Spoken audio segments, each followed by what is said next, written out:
All right, welcome to the Gateway API meeting for July 16, 2024. Thanks to everyone for showing up. Just a reminder, this is a Kubernetes community meeting. So basically what that means is we abide by Kubernetes Code of Conduct. Please be nice to each other, and please also make sure that everyone has a chance to speak up. This is an open agenda, so anybody that wants to can go ahead and add something to that agenda. If you have anything that you'd like to talk about, add a link in chat. And then also, if anyone wants to, I think I recognize most of the names here, but if anybody does want to speak up and introduce themselves and talk a bit about why they're here and what they're interested in, I'll leave a minute for that.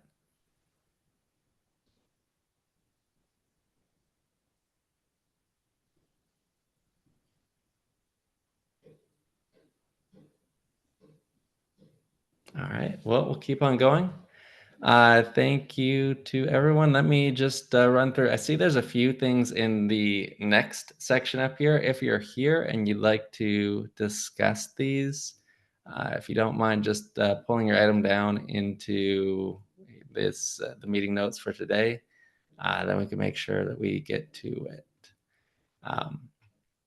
So this is a little bit anticlimactic. I think we'd expected Mattia to be here, but unfortunately he's not able to make it. Last minute thing came up, but we have a new maintainer, or we've nominated a new maintainer, and that is Mattia. This link goes out to the mailing list where Shane, I think, formally nominated Mattia to become another maintainer.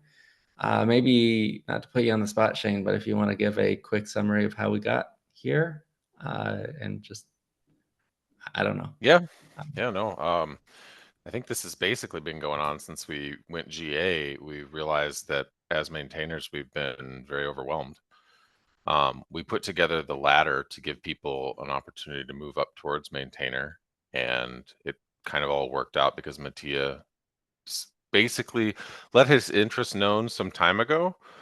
And then with me exiting Kong, which is where Mattia currently works, it all kind of worked out. So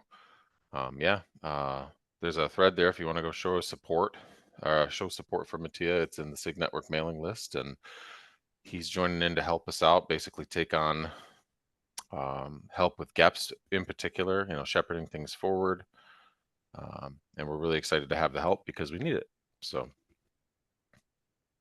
wish he was here for us to talk about it, but yeah. Yeah, I'm excited to have a fourth maintainer. Thank you for formally nominating him, but yeah, he's been a great contributor to the community, and will be awesome to have some additional help. One other note while we're here, this is the SIG Network mailing list, as Shane alluded to. If you haven't already joined it, you get SIG Network updates. We don't have a more specific mailing list for Gateway API, so also if you want invites to SIG Network events to automatically show up, if you join this mailing list, you should get that. So just heads up that this is a good mailing list to join. It's usually fairly quiet, but you can look back and see previous conversations. I can fix that. Yeah. We don't need you to fix that, Shane. It's okay. Are you sure? I'm positive. Quite positive. Cool. And yeah, I guess Mattia is just going to have to come back and watch the recording to listen to all of us say congratulations. Yep. If you're watching this on recording, thank you, Mattia. Yeah. I can only guess who left the next comment, but can't imagine. Maybe the other person with the cameras on. No, I guess there's a few, but yes. Thank you to the people who have turned on your cameras. Yeah, cool. Everybody else should turn on your cameras.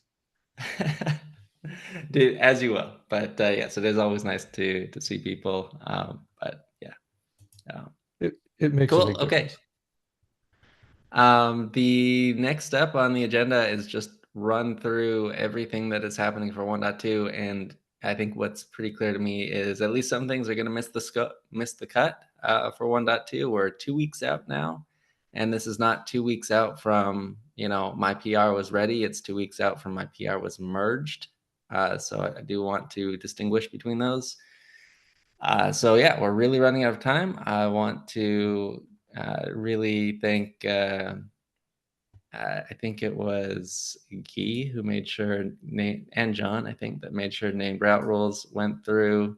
I think did even the implementation. I thought I approved. Oh no, I added a couple nets, but otherwise, I mean, we're already on to the implementation phase. So this one is not just on track; it's basically complete as far as this cycle.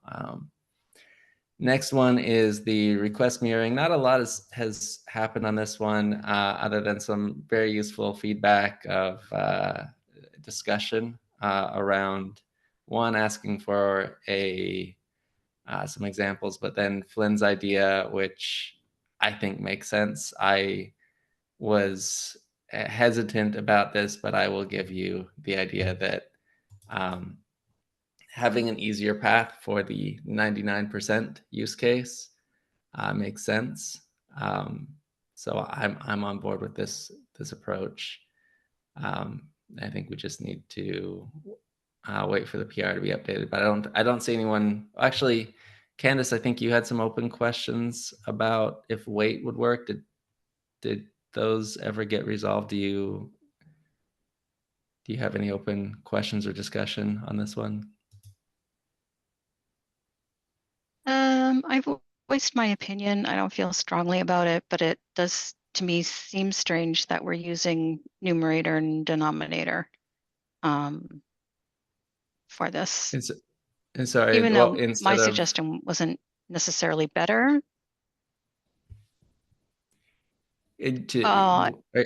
Instead of, so my Go ahead, comment Candace. was that we use weight in other areas. yeah, It's for a different purpose. It's not for mirroring. I think it's for traffic splitting. yeah, Yes. And it is unusual, but it does have a precedence here. And I think that the proposal here was for there to be both the numerator and denominator. yeah. And I think that's wonky. Weight Yeah. ends up being weight ends up actually being kind of challenging in some ways, mostly because it's explicitly defined not to be a percentage, which means that the math gets really fascinating really, really quickly. Most people use it as a percentage because it makes it easier to reason about, but that's you don't have to. And even for traffic, like using it for canaries, um, it actually gets really weird to work with weights where pretty counterintuitive things can happen when you add another backend that specifies a particular weight without going through and editing the weights on your existing backends. So I actually really like the idea of mirroring having an explicit defined way to say, this is the fraction that I want this backend to get without having to go and edit all the other ones.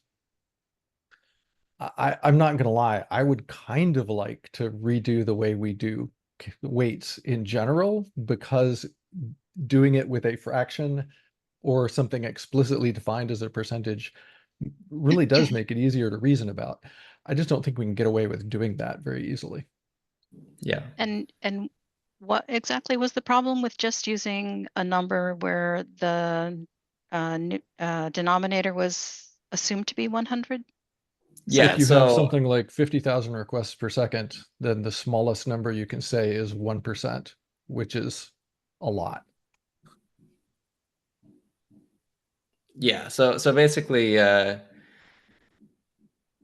Well, okay. Two things. One, I'll go back to weight, which is what Flynn was mentioning. But yeah, weight as we define it is, weight divided by sum of all weights.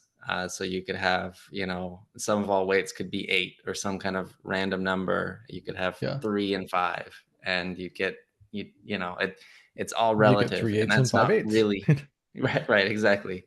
And that's not really what we're aiming for with, you know, I guess what you're aiming for with weights is all the traffic needs to go somewhere. And with Right. mirroring, that's not the case. With mirroring, often what you want is to sample traffic. You want to get some small portion of traffic, especially if you have a very high volume, which one of the use cases I heard about from one of our customers was something like it was in the millions of QPS, right? And they don't want to mirror all of that, and even 1% of that is too high. So this is basically leaving room for more precision. And the obvious answer here is, well, we could use a float, but Kubernetes and floats don't get along. Floats don't get along with many things, Kubernetes especially. So yeah. I liked Flynn's suggestion, which I think is close to what you were arguing for, of just like, let's just have a percent. And so Flynn is suggesting, let's just have a percent that covers the 99%. But also for the more complicated use case, let's have a fraction available. And so if you can't fit everything inside a percent, you can specify a fraction. But I would Or, expect, if you want to talk about eighths instead of percent, yeah, I mean, sure, you yeah, could do that. I just expect that's not very common. yeah. Yeah. I should also point out that in the last meeting where this came up, in discussion with Rob later, it became clear that I had done a very poor job of expressing what I was objecting to. I was not objecting to the idea that you would need something smaller than 1%. I was objecting to the idea that we were going to make everybody do mirror fraction dot numerator instead of just being able to say percentage. Yeah. So, And if I'm understanding your concern, Candace, I think that was also similar. Like you didn't want everyone to have to go through this, specified numerator. That was unnecessarily complicated. Is that fair? Yeah, and also introducing a new way of doing it that Yeah. wasn't like anything else that we use. Yeah. Yeah. Okay, makes sense. Not a big deal. Right. but good to talk about. Yeah. And Dave asks in chat about open telemetry, if there's any precedents here. I don't know of any, but that's worth looking into. If anyone knows. Oh. Cool. All right. The next one is backend MTLS configuration. I think most of the people that have commented despite Marcin's PR still saying draft, please ignore that. I wonder if I can change it for him. There you go. Sure. He wanted it to be ready for review, so I'll fix that. Anyway, this is very much ready for review. I've chatted with Marcin. He said he was going to mark it as open, but just I think ran out of time. With that said, I think we've had some interesting and useful conversations here. Nick left a bunch of feedback before he went out on vacation. I think most of his feedback I'm seeing agreement on. One thing that there's a couple things I'd like to call out for other people to comment on.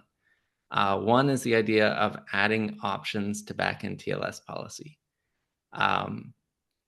We have options on the TLS config that exists inside a gateway listener that has been used for things like min TLS version or other common things that we just haven't fit into the API yet.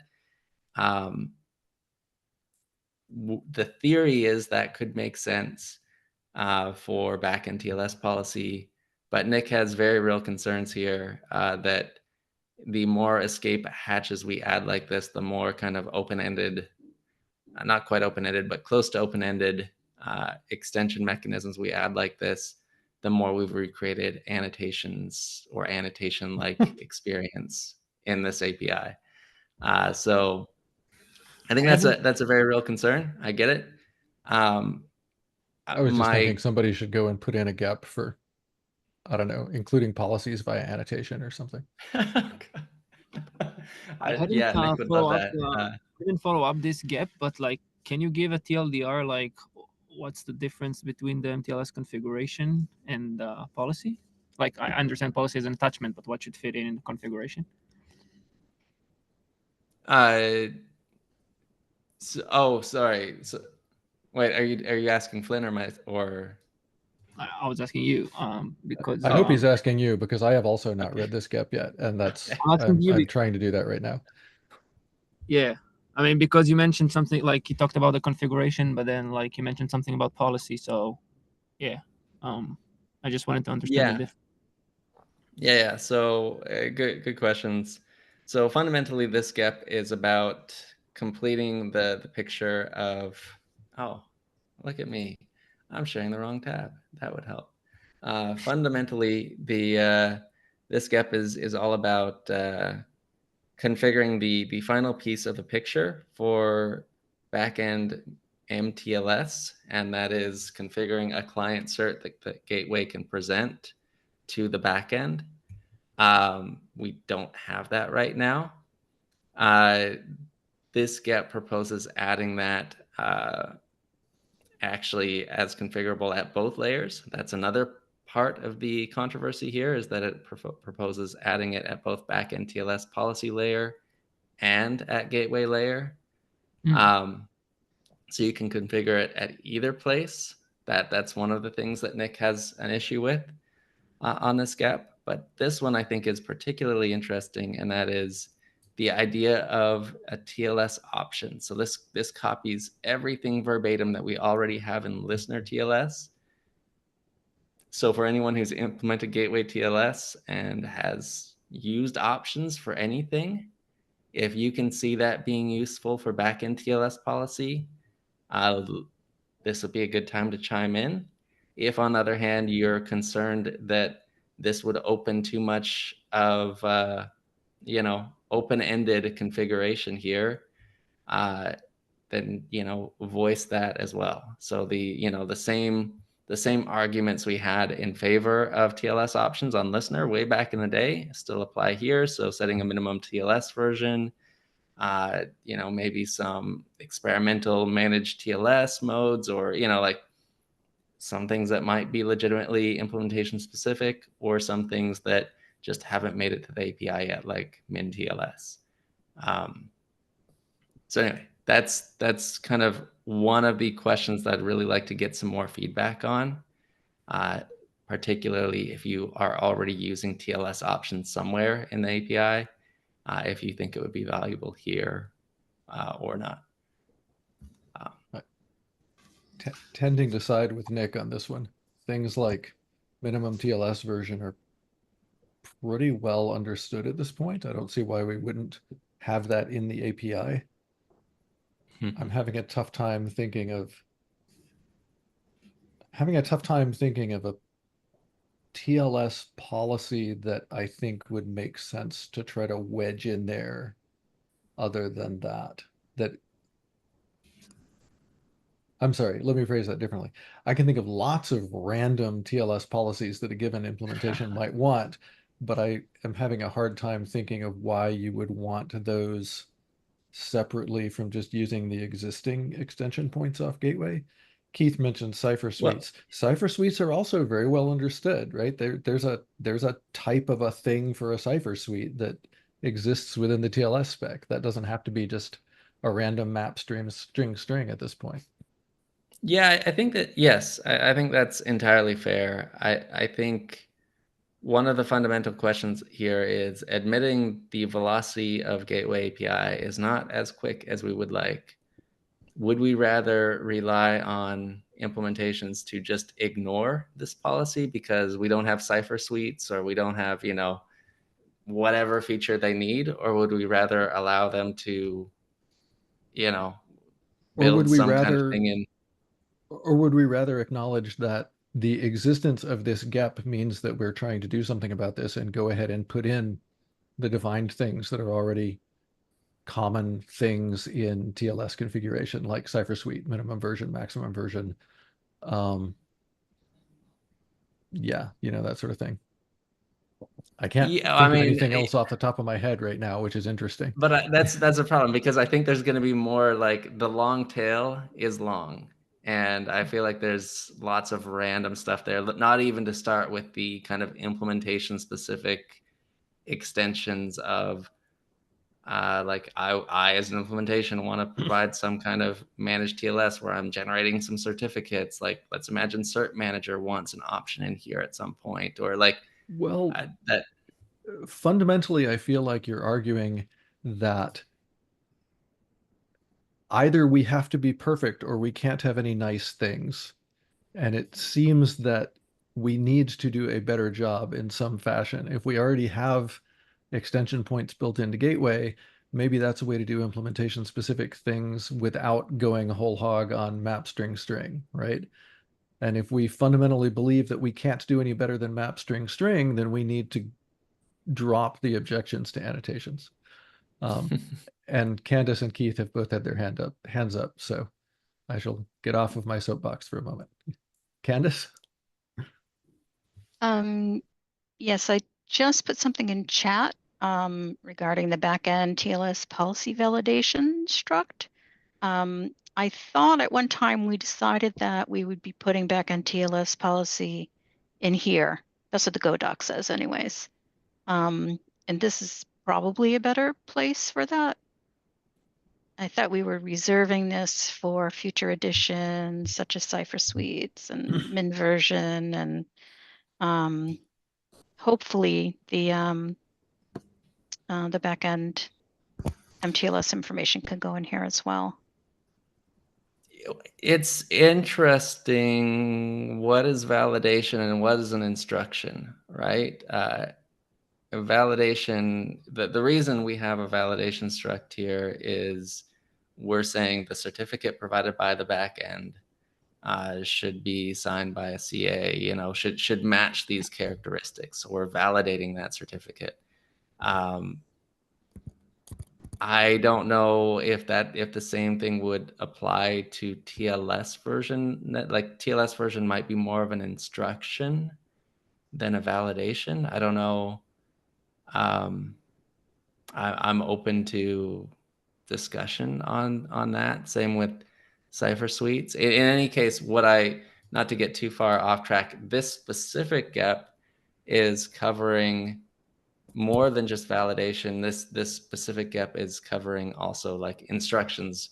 When a gateway communicates to this backend, it should present a client cert, a specific client cert, or not, right? Like that is fundamentally what this is doing. So there is more than just this gap is adding more than just validation. Where those other things fit in, I'm not sure, but it's a good question. Yeah, I would think it weird that we would put the certificate in another place than here.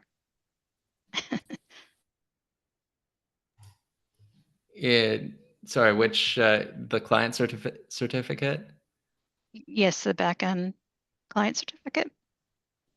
So to clarify it, so Nick's point about adding the client certificate here is that it's weird, and I will get that. But the actual thing that we're configuring is the identity a gateway should present to the backend. So the gateway isn't doing any validation here. The only thing that would be validating that would be the backend. And so far, the things inside backend TLS policy for validation are saying, hey, gateway, here's how you should validate the cert provided by the backend, which is a bit different than what we're configuring here. This is something for the backend to validate, not for the gateway to validate. I don't know if that makes. So you think it doesn't belong in backend TLS policy at all? Or Nick does. I If think if most you're actually doing MTLS, you need a way to tell the gateway what identity it should present when it originates a connection. That part is not negotiable. Yeah. It's negotiable where we put it, but yeah. Lior also mentions that we have a fairly long list of stuff.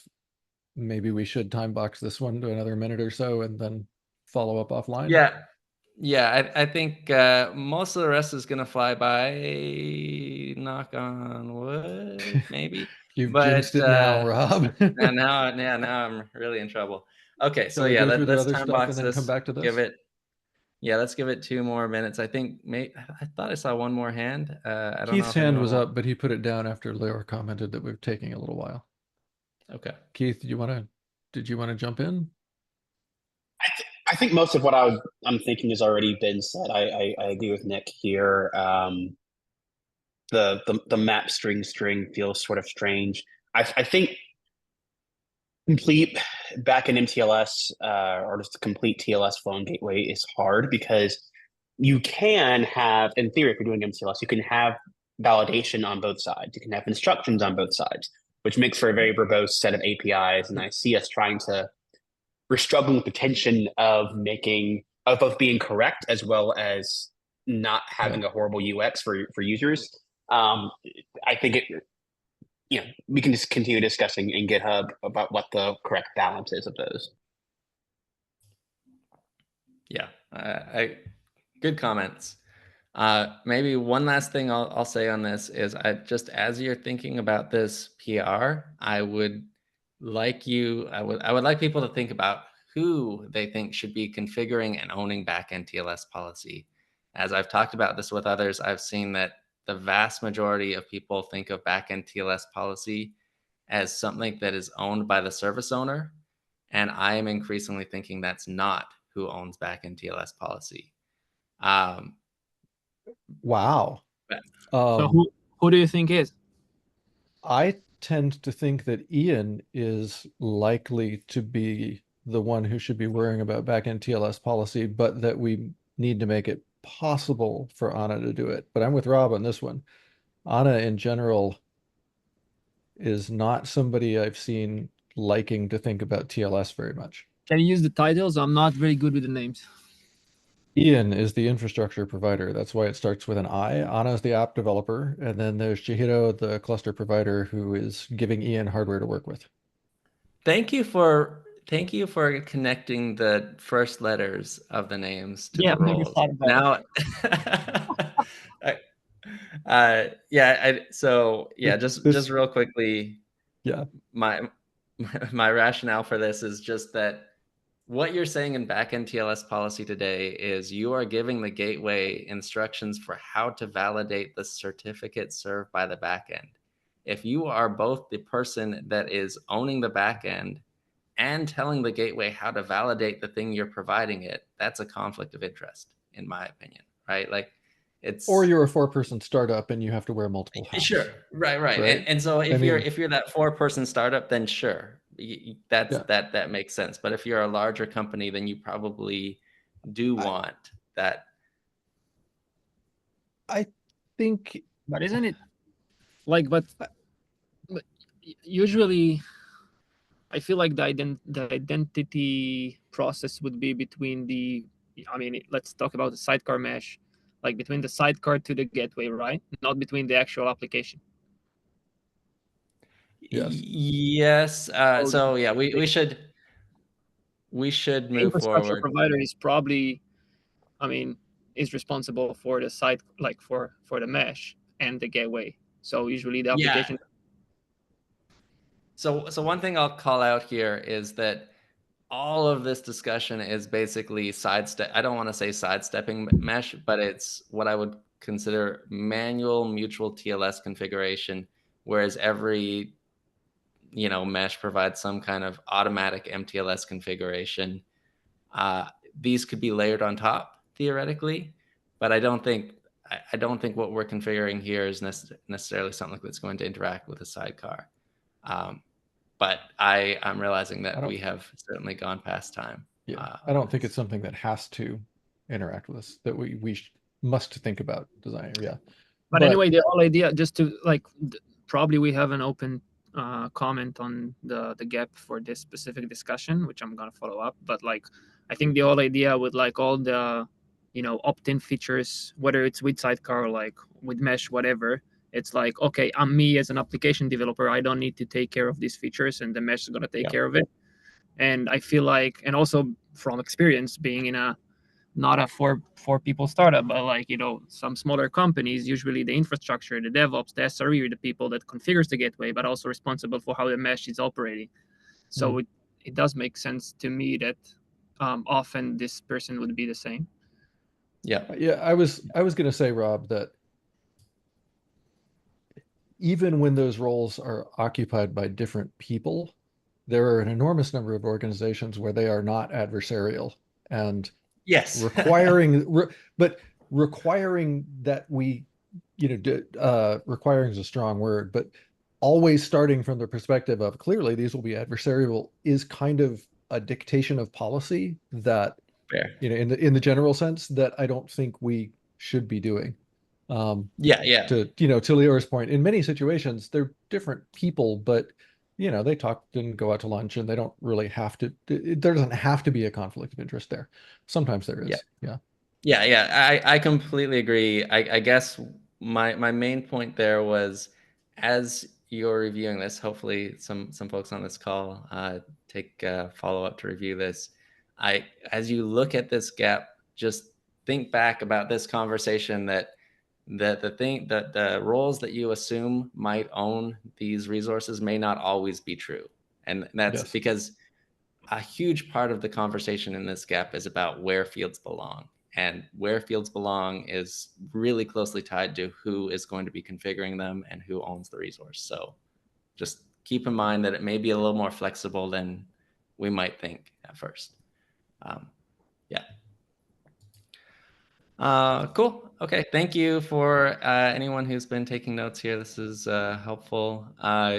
Gateway merging and hierarchy. Yeah, this is going to be another doozy.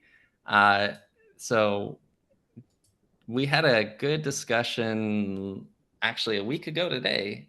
We had a one-off meeting with a few folks who were interested in this to dive into this gateway hierarchy discussion some more.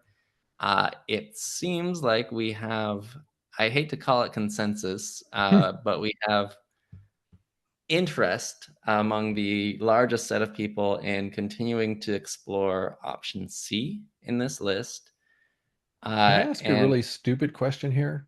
Do we have the use cases that this is intended to address written down anywhere? Yeah, so thankfully, somebody left a comment that, hey, we should really link these to where the discussions began. And there's a lot of issues that run through. I couldn't find a good one for the L4 routing one, but the rest all have prior discussion. So yes, definitely. I was reading over this, even though I did not make the meeting, and I'm extremely concerned that we are not approaching our complexity budget, but have in fact already gone over our complexity budget. And this does not alleviate that concern in my mind, really, in any way, which worries me. Yeah, no, I mean that is entirely fair feedback. I think the goal of anything like this should be, if we can add it in a way that adds zero complexity to 99% of users. So similar to what you've already argued with the request mirroring, where, I don't want to be bothered with this and I don't need to think about it. But for the 1% that have a really complicated use case, they can. That would be my very strong preference here. And I think I think C is mostly that way. Like if you look at it, like, oh man, this is so complicated. And it is. I can't sugarcoat that. It is. My only thought is that it doesn't change the experience for 99% of people. You just don't need to worry about it. You don't need to think about it. But if this is something that's useful to you, you can. Anyway, yeah, Shane, go ahead. I think you muted me because I was making noise. I'm on vacation right now, so I'm building a shelf in my garage. Oh, nice.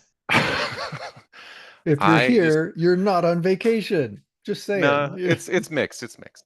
But I was on that call because I'm interested in that as well, and I just wanted to say that what I shared in that call is effectively Flynn's concern. I'm open to exploring it further. I don't want to be like, no, let's just stop. But I think it is very, very important that we think about the complexity that we've already taken on. And I tend to agree with the sentiment that I've heard from Flynn is very loud about it, but others have mentioned that Gateway API is a good API that has a rough spot when it comes to like the app developer. I agree with that. And I would like to see that's our way efforts... more polite than I tend to say that. Yes, you're right. Anyway, well, but I tend to agree with that. Maybe not as spicily as Flynn would like, but so I'm guarded is I guess the way I feel about this. Like I'm open to let's explore it and all that, but I'd much rather be spending time. I know there's features that we need to have. It is not super duper clear to me that this is features that we need to have. I mean, I expect that somebody needs to have it, and that's why they're here. Maybe there's better ways we can mature these, from a let's not go straight into the spec with a bunch of stuff kind of perspective, but let's find extension points or something where somebody who really needs this, let's say at a data center that is doing something different than say, an ingress controller can go and put the wheels to the road a little bit and then come back and say, okay, we really do know that we need this and we know that these groups need this. Because right now to me it just sounds like these are things that some people would want to do. It's not clear to me that anybody's like, I have all these it's not clear to me that we have 3 different implementations that are like, I need to do this. But if you can make that clear, then I'll be all for it, I guess. It's just that's where I'm at right now. It seems like we're just saying, hey, let's just we think if we don't do this stuff now, we'll need it later. And it's hard for me to convince myself that that's a good reason to dive so deep into so much more complexity.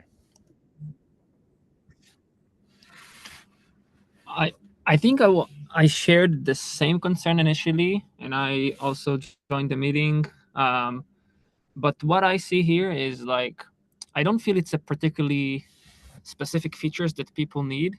I more feel like we have many features and many GitHub discussions. And I feel like if we're going to still try to solve everyone individually, it might be easier initially, but then like in total will be like more of a mess. And the reason I don't love the specific C option, and I have shared some concerns during the meeting, but I did a terrible job following up after the meeting. But the reason I love this discussion and the initiative is because I feel like the specific proposals provide a way to solve some of the things with less effort. So we need to think now instead of just like addressing every feature independently and then kind of go into restructuring. And I feel like I acknowledge why it's hard to understand why is this needed, why is this re-architecture is needed, because we don't really have clear understanding why the whole re-architecture is needed for what feature. But I feel like the re-architecture is like not re-architecture, just like this hierarchy discussion. I'm gonna address stop saying some of the features in bulk. Yeah. So don't say re-architecture. Yeah. Yeah, it's a bad discussion. Yeah, but like I feel like it's good because most of the people, 99% of the people, wouldn't even know this exists or need to use it. But like this additional hierarchy discussion would address bulk of the features, and I think it's a slightly better way to move forward instead of pushing everyone individually. I understand that argument, and that's why I'm not for this, but I'm also not against this. I want to hear more of the argument. But Yeah, very well articulated. That was a big part of the conversation was, there's a few things that when done separately that we expect will be done separately over time will come out a little clunkier than if we kind of did this Voltron maneuver. I get that. I understand the argument. Yeah, and I appreciate you saying that, Lior, because that's entirely the motivation behind this. It's we have, I think, to a fault as a Gateway API community, really, really strongly prioritized and emphasized what we would consider simple features, right? What that means is things that are relatively easy to get across, small little chunks at a time, and that is sensible because it's hard to do big things, and it adds complexity. With that said, if we took every one of these 9 items and tried to approach them in isolation, it would be awful. And so far, the result has been that we have just kind of flubbed all of them, ignored, well, it's too complicated, maybe sometime in the future we'll get to it, and we never have. And now with Dave's proposal, sorry it happened to be yours, Dave, but with Dave's proposal, I think it became clear, hey, we're solving a few of these, and maybe with a few adjustments we could solve a few more. Yes, it made it a complicated thing even more complicated, but the alternative was to have 5 complicated things, I think. So that's how we got to this point. I'm not going to try and pretend that the proposed solution is an easy or straightforward one, but I do at least think that it's something that is entirely optional, and something that most people will not need to think about. Yeah. So with that That's what I background, like about it. There's one thing I wanted to add to that really quickly, which is that everything you just said, Rob, is a textbook definition of second system syndrome. And that just makes me feel more strongly that maybe we should take all of those 9 items and really think hard about what are the use cases? What do we think the UX really needs to be before we go into the spec, right?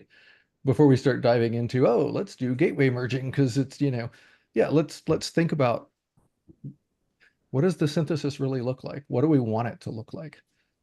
Right? yeah. So Flynn, maybe schedule a follow-up meeting and like like with the people that was before, and yeah, let's address it then. Yeah.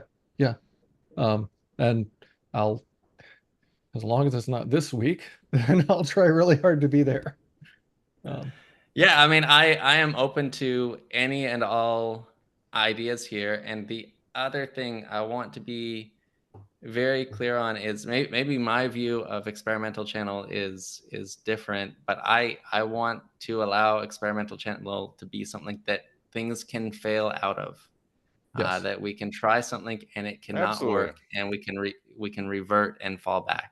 So 100%. although I still am nitpicky about all reviews, including things going into experimental channel, I do want to say that if we do this and we say, oh man, this is awful, this is too complicated, we can pull it back. And I want to be very, very clear about all of that. But Dave, you've had a hand for forever, so. I was just gonna say that, yeah, maybe after that meeting, for the current PR for the GEP, probably doesn't make sense continuing there. I would probably create a new one so that it's sort of like a first set of comments for like just the approach. So Yeah, that's actually probably fair because I think your initial PR already has surpassed the couple hundred comments, or a lot anyways, and GitHub tends to fall apart when you have hundreds. Sorry about that, Dave, but we appreciate you sticking with it and continuing to be like your determination. Thank you. Definitely. Yes. I think Dave has a rep for the one who gets the ones. I think we should. Lots very and lots of determined I think we should. gentleman. I think you should have a KubeCon talk about the PR with so many comments. Persistence as a necessary quality of protocol designers, API designers. Yeah, I like it. Yeah. I would totally approve that if I were on the PC. +1. Candace, you've got a hand? Just a quick question, just to take a poll. Do we think that this is well defined enough to continue keeping it in 1.2? Or do we actually think it's probably not going to make it, since it I think deserves it's more attention than we have time for?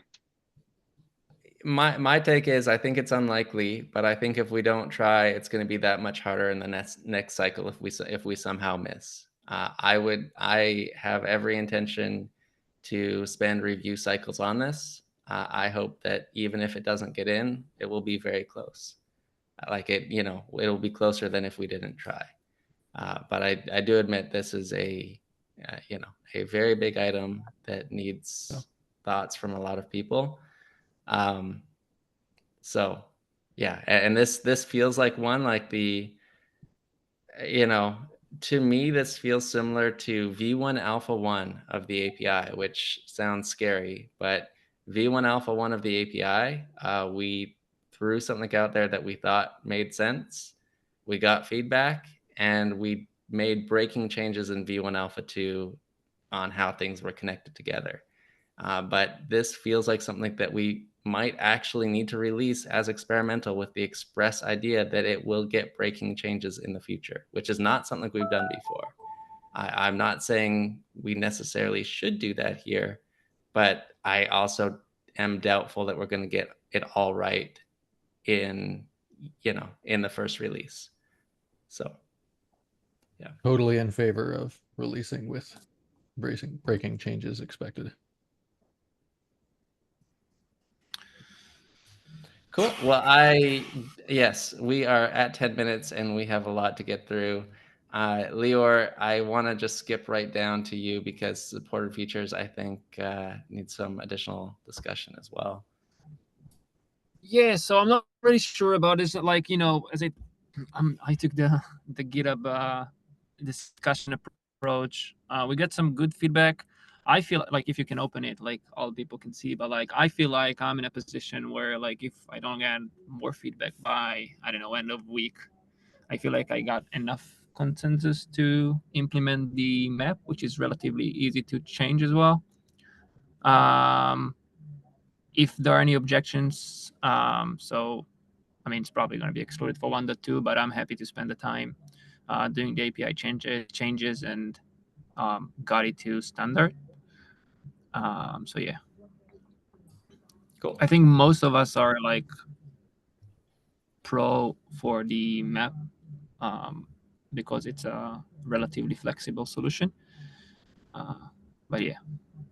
Yeah, I mean, it does feel overkill right now, but it's a lot less painful in the future if we want to add more structure. So it may always just be a list of name fields, and that's whatever, right? But I agree with Nick's suggestion here, so I think I'm good with that if you want to move forward. Yeah. Cool. So like Awesome. so it's gonna be, so I should spend the time, and we're aiming 1.2, right? Oh yes, I sure hope so. Yeah. Awesome. Yeah. To clarify, 1.2 for this change, but I don't think we can make a change and go to GA at the same time. But that's all. Okay. No, I was talking about experimental to standard. Yeah. But yeah. Okay. I think my connection cut out. I'm sorry. But yes, I meant specifically that we can't make a change to an API and graduate it in the same release, or at least we haven't so far. So yeah. Okay. One other thing that I want to go through real quick. I can't remember if Keith is on this call, but this really. Okay, sweet. This PR is great. This is Keith trying to add conformance tests for something that is inherently difficult to conformance test. Something like that several have said, including myself, have said, I don't know if we can write a conformance test for this. I appreciate the effort here. I think he's shown a path where it could make sense. But I do not own and I do not work closely on a in-cluster implementation, so I'm all just imagining things. So I CC'd some people who do work on in-cluster implementations. If you can just take a look at this one, I think that's my main takeaway. Maybe Keith, do you want to give like a 30-second overview of what you're trying to do with this test? No pressure. Yeah, sure. So can you folks hear me? Yeah, okay, there's Yeah. the green things. Okay. So the approach I took with these conformance tests, because to Rob's point, the difficulty here is you don't want to be overly prescriptive about what an in-cluster gateway implementation is going to deploy. Like some might deploy their gateways as a daemon sets and may deploy them as deployments. And so the idea here is to check for metadata, so labels and annotation, propagation to at least one of what is currently a set of two types. So we look for service accounts, and if there's a service account created specifically for that gateway, in the way that we know that is by the gateway name label. If a service account deployed for it, we check for propagation of the labels. And then we check if there's no service account matching that label, then we check for a pod, because presumably the definition of in-cluster gateway deployment, there is some compute running in that namespace. And if there's a pod, then we go through and we check all the labels and annotations to make sure they're propagated through. We do a subset check. Didn't check services simply because that I can imagine a place where that gets a little tricky. If there's, like, for example, filtering of like only service annotations get propagated to service, for example, like your cloud provider service annotations, you could do some weird stuff there. So that was kind of my initial sketch. I wanted to just go ahead and get a PR up to get some feedback early. So I appreciate Rob bringing some light to this. Yeah, so for other in-cluster operator or in-cluster gateway implementation owners, what do you think about this? I did verify that Istio at least passes it, but it's meant to be pretty loose on purpose. So what do folks think here?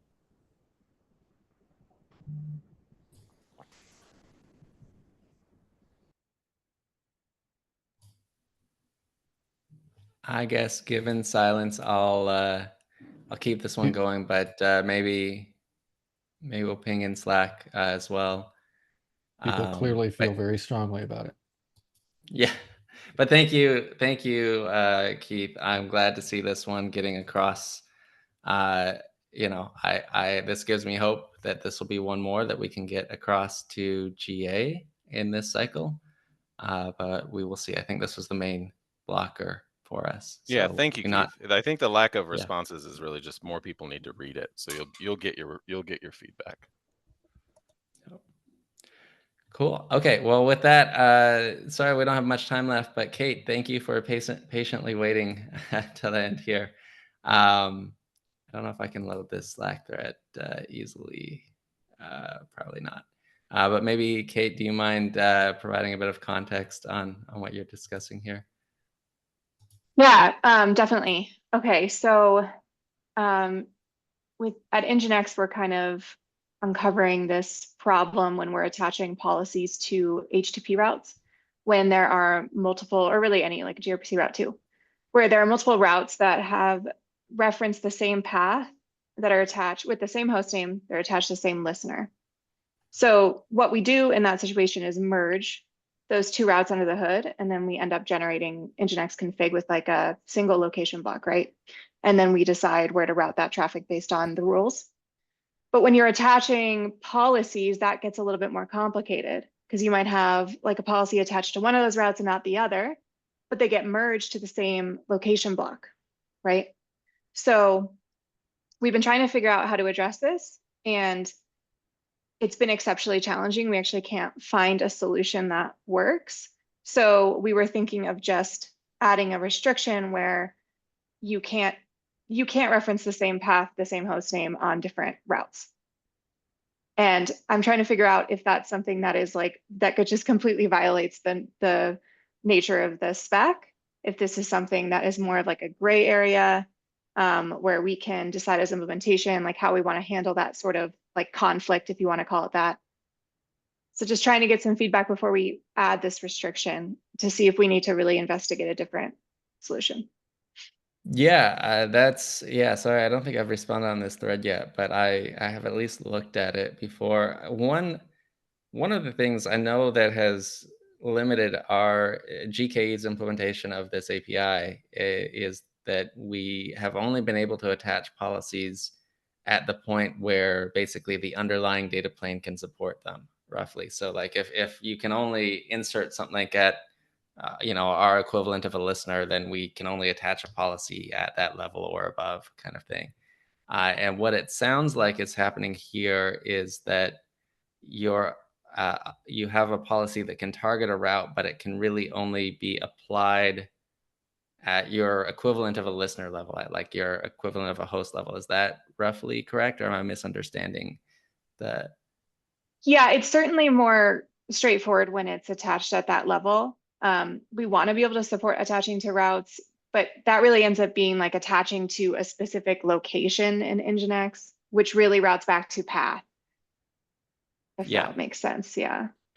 This is another one where it would be interesting to hear about the use cases. The places that I can think of that this causes a problem are actually more like you have a policy that's trying to describe the way you're going to talk to a specific backend, and as opposed to trying to configure the listener. But I may be completely misunderstanding your point, Kate.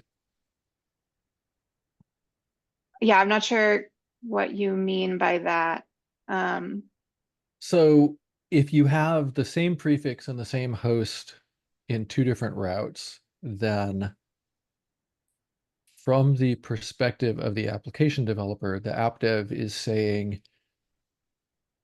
when a request comes on this host and this prefix, then I consider it completely indistinguishable which of these two backends it goes to. And that raises questions about, okay, then why do they care about different policies between these two if the backends are meant to be indistinguishable from each other? And that's why I start wondering about what the use case is exactly. We had to deal with this kind of thing a lot in Emissary, where Emissary looks at the mappings that the application developer supplies and then uses it to intuit the Envoy clusters that need to be built out of it. And so we had to do bunches of things like this. But yeah, very much gets back into a question about what the use case really is.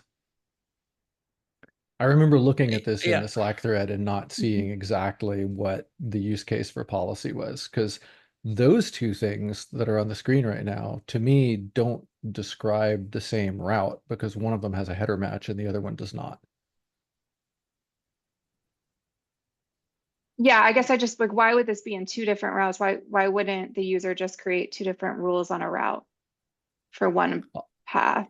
In Emissary's world, it was because the person writing the V2 service was not the same person as the one who was writing the V1 service, and they were trying to bring 5% of the traffic over to the newer one without having to go and deal with ops or talk to the other dev or whatever, right? I mean, hopefully they talked to the other dev, but if they can just go ahead and toss a mapping in that says, hey, bring 5% over to V1, to my new V2 experimental, or if I see this header, bring it over to my experimental one. That was a thing where we wanted to support self-service in that regard. And doing self-service really correctly, you need to have different resources rather than interlocking on the same resource.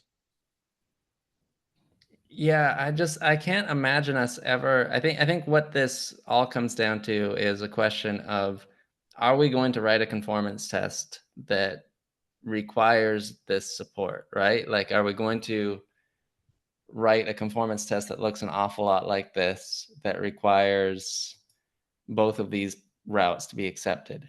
Well, don't.